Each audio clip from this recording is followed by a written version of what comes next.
Les indústries serradores de Catalunya fan vaga per primer cop i la fan perquè els falta fusta d'aquí, ja que no hi ha prou mà d'obra qualificada i és una feina encara molt manual.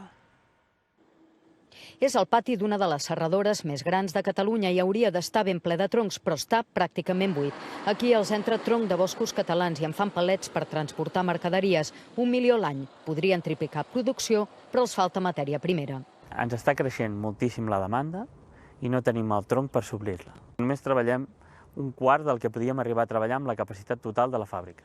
Avui les màquines de la majoria de serradores catalanes estan aturades. Protesten per demanar més mesures per treure més fusta del bosc. I en aquest sentit, a Catalunya estem a la cua. Per exemple, si a Europa s'aprofita anualment un 65% del creixement forestal dels boscos, a Catalunya només el 30%.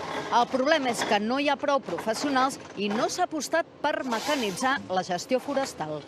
Una processadora com aquesta, per exemple, costa uns 400.000 euros i treu més del doble de fusta que si es fes manual. Estem a la cua d'Europa amb la revolució tecnològica en els treballs forestals. La societat hauria de veure la mecanització forestal amb la mateixa normalitat com veiem un tractor treballant amb un conreu.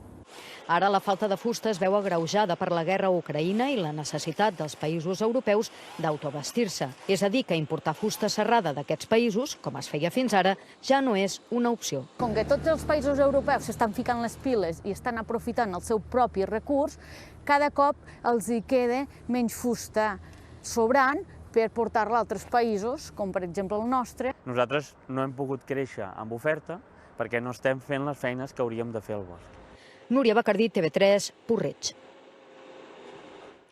Més coses, la nova estació